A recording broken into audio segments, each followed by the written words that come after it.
Some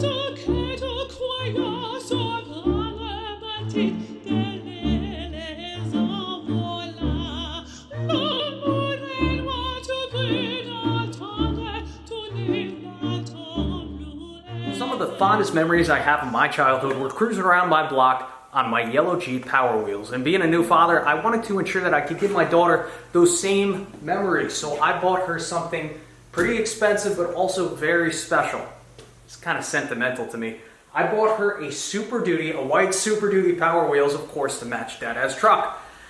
Now this unit is expensive. I'm going to talk about cost here in a moment, but there's a lot of good reasons why it makes sense to spend some extra money and get a unit that'll last much longer compared to some of the cheaper Power Wheels you can find on Amazon nowadays. But in today's video, I'm going to show you how to assemble it. First, I'm going to talk about why I bought it, and we're going to talk about its features.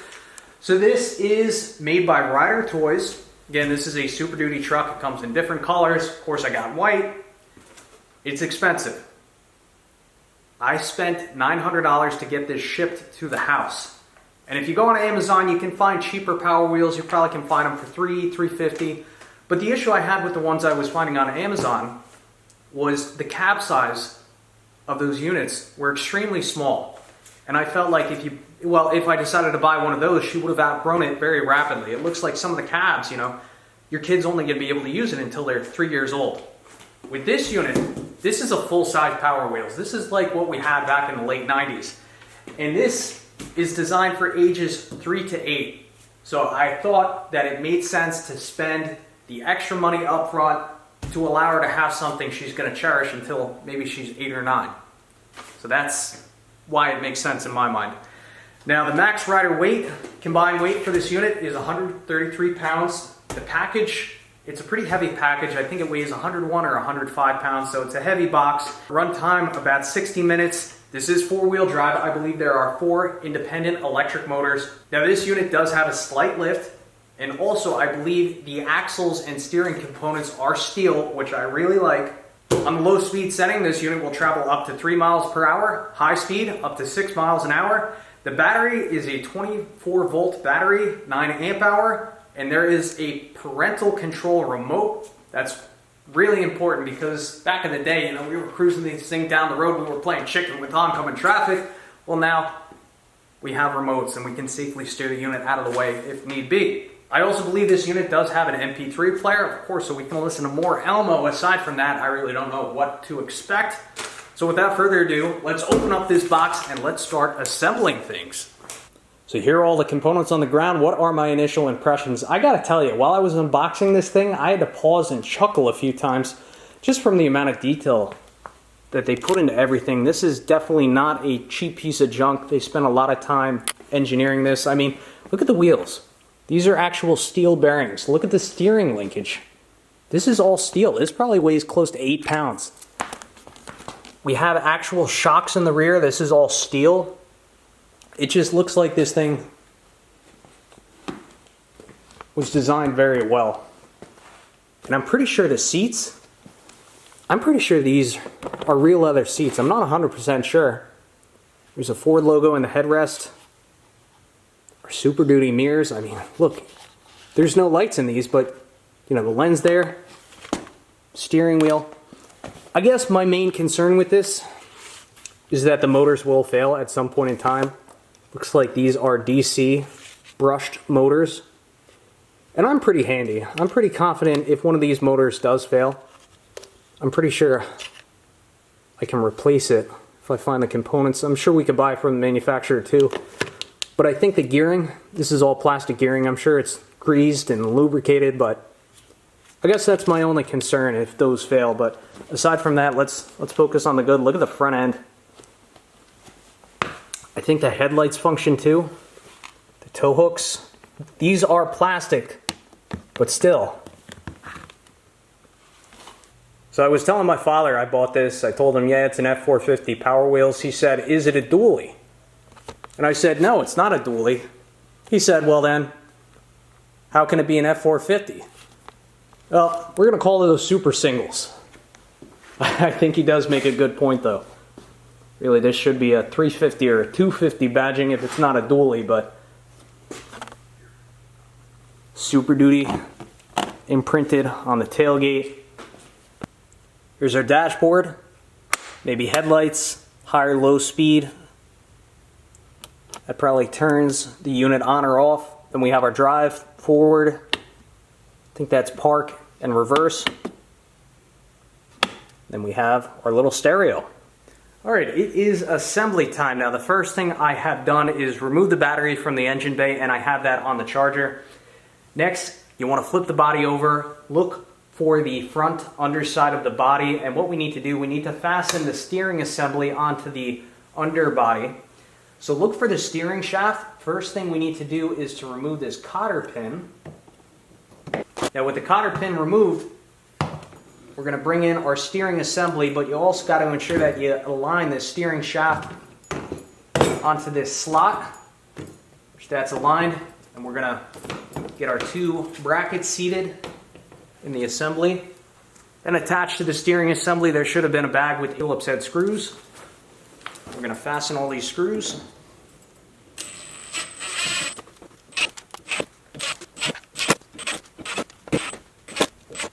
So on the front steering assembly, you'll notice that there's a pipe that seems to be just dangling around. Well, this is actually our rear axle, and we're going to remove this from the front steering assembly.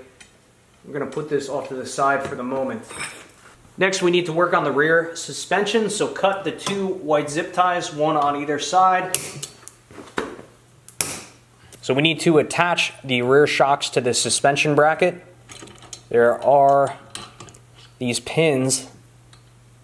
These receive a number 5 Allen head. We're going to line everything up. There is Loctite on this. Now this bracket is flared out slightly, but if you take a look at the pin, there's a little collar. Well, that collar should be sitting in the slot on this bracket, so we do need to tighten this up. Yep. Let's give that a little test. That looks good. Do the same thing on the other side. Same thing, this bracket's a bit flared out, no big deal.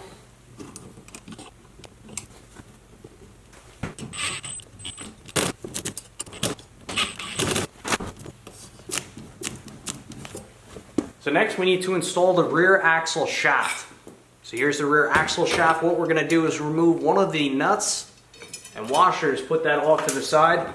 Now there's a tube that slides along this shaft. We're going to pull that tube off, and this tube is going to sit in between these two, I'm going to call these track bars. We're just going to kind of have to hold that in position, and then we'll slide our axle shaft through.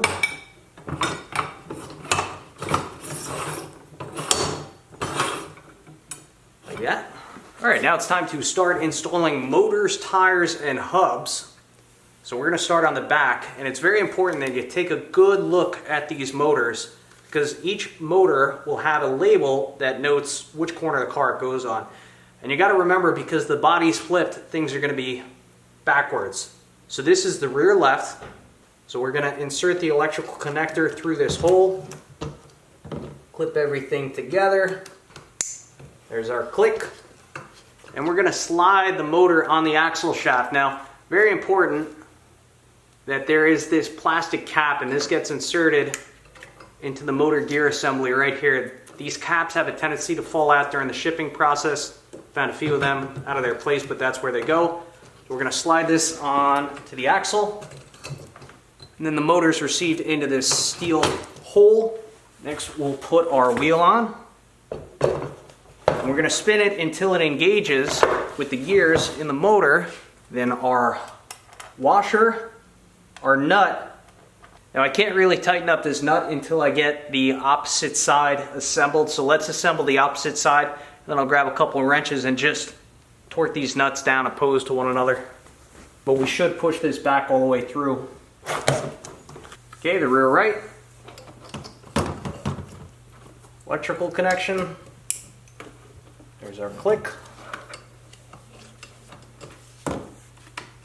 Remove the axle nut and washer. Slide the motor on the axle shaft. Ensure that the motor gets inserted into the hole here.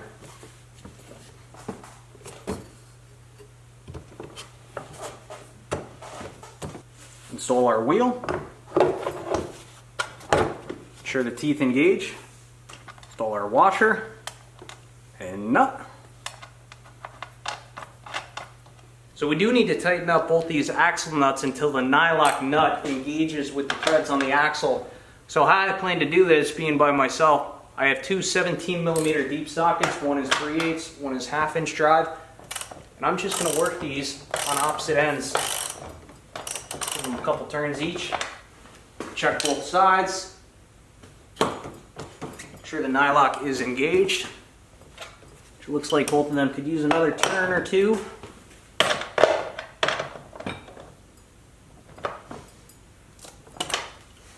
That looks good. Then we'll pop in the hubcaps. Looks like there's 4 clips that engage.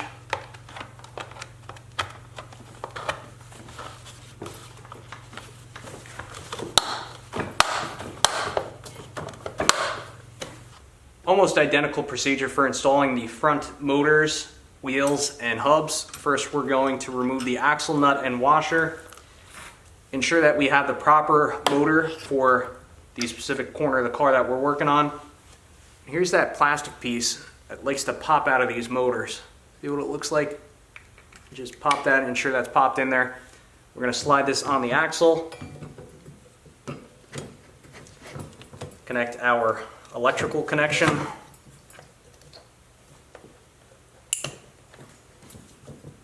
Looks good. Install our wheel. Ensure the wheel engages with the gears on the motor. Washer, axle nut. Now they actually do include these plastic 17mm socket keys. You could use these, or you could use a socket wrench if you have it. More leverage with the socket wrench, that's for sure.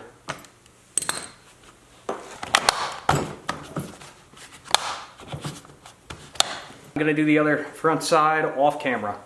Alright, now that the wheels are on, we can flip her back over. I think I'm going to flip it over this way. I feel like that'll put the least amount of stress on everything.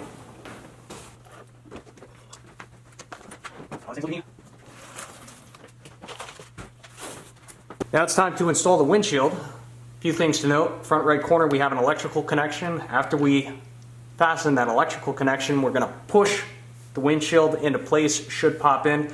Another thing I want you to pay attention to is either side of the car, this slot right here, there's a little hole, and what you have to do, you have to reach underneath the fender and you need to fasten a Phillips head screw up through the fender into the underside of the windshield.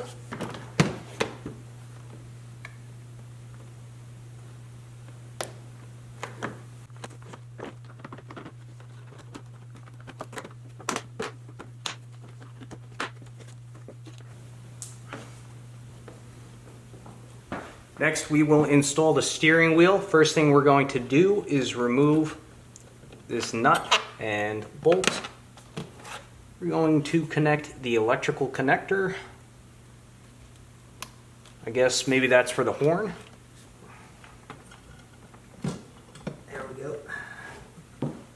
So you might have to go from the underside of the car and just push the shaft up. It's come up a ways. I think it should be alright now. Close, it's still got to go a little bit more. There we go. That's what we're looking for.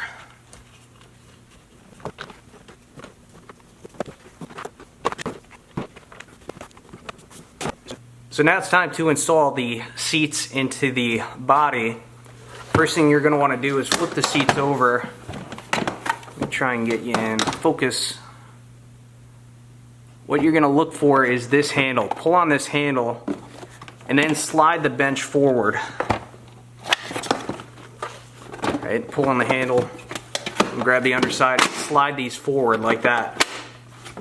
And then what you're going to do, notice that there are two steel shafts. They get inserted into the body here and here. Start by inserting those shafts and tilt back, because there's a clip here and here that won't engage if you just push. You got to angle the seat back. and push, and those two clips should engage. And we're going to go back to the front, ensure that our seat belts are not in the way of anything. Pull on that little latch, slide the seat back, and then there are two screws that we have to fasten in the front corners of the seat.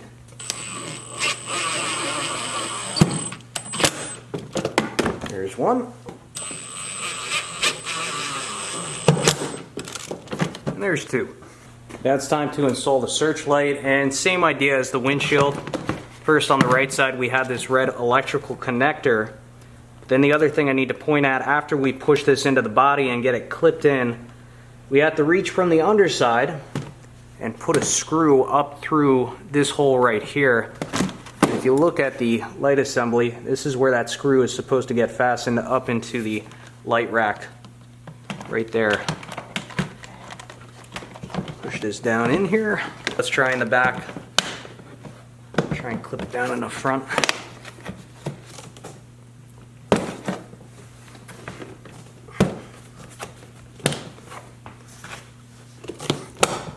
There we go.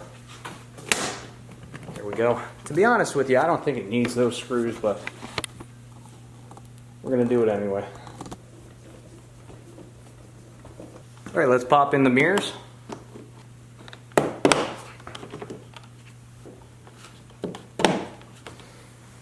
Let's insert the front bowl bar.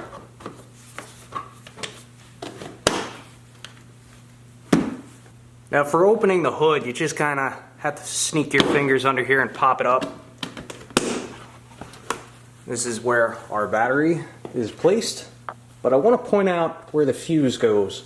So if you look slightly to the left of the battery compartment, you'll see these two prongs down here, and included with your car should be this 25 amp resettable fuse, so we'll just ensure that it's aligned properly, insert it in there. And I've read that the reason this fuse may pop, for one, if something's shorted out, two, if you get the battery compartment all wet, or three, if you overload this unit by towing something which shouldn't be towing, or you have riders that are just too heavy. Okay, so let's reinstall the battery in the battery compartment. Now the battery is a proprietary battery, and it looks like it connects to the car by way of these two prongs, so we'll gently wiggle this in here. Slight pressure. So we actually just took this for our first test drive, and a couple things I learned. First, with the remote, you need two AAA batteries. I'm a little disappointed it doesn't have a lanyard, because this is something you'd want to keep around your neck and you don't want to drop on the ground. With two AAA batteries, you have to pair this to the car. The way you pair it to the car, you hit this squiggly line, you actually hold this for 3 seconds, and then you turn on the car. The car has started. It'll tell you the car has started, and now it should be paired to the remote. Aside from that, I've discovered there actually is a battery charging port right here in the dash, so you actually don't have to remove the battery. On the radio display, it shows you your charge indication status, which we still have full 4 bars. Now, remote operation, S notes your speed. So 3 bars is the fastest, 1 bar is the slowest speed. A good and a bad thing is when you're driving this around, it stops very abruptly. So in order to minimize the abrupt stopping, if you're going forward as opposed to just letting your finger off the forward key, I'd recommend holding it and then tapping it, and you can kind of control the descent that way. So let's take it outside and give it a test.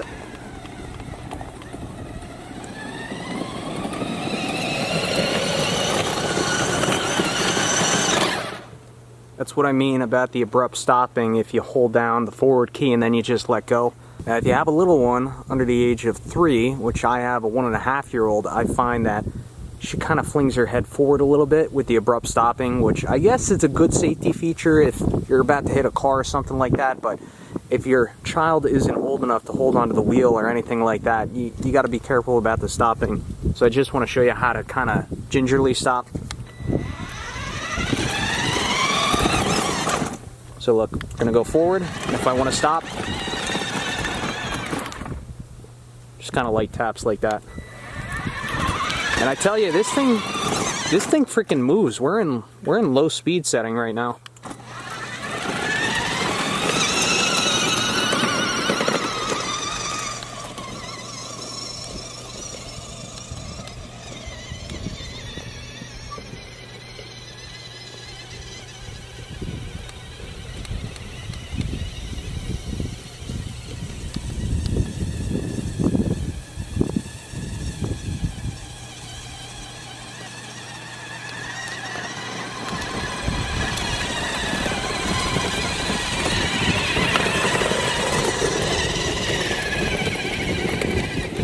Another thing I'd like to mention, you do have to be careful with your speeds going downhill. I mean, this thing could seriously pick up some speed, especially in low gear.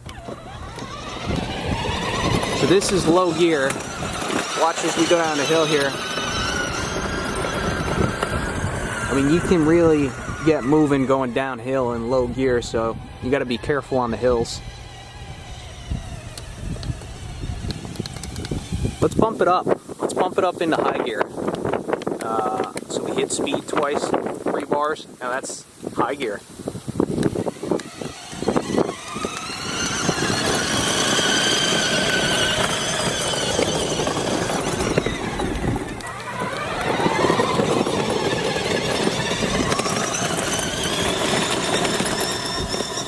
I tell you, this thing gets ripping.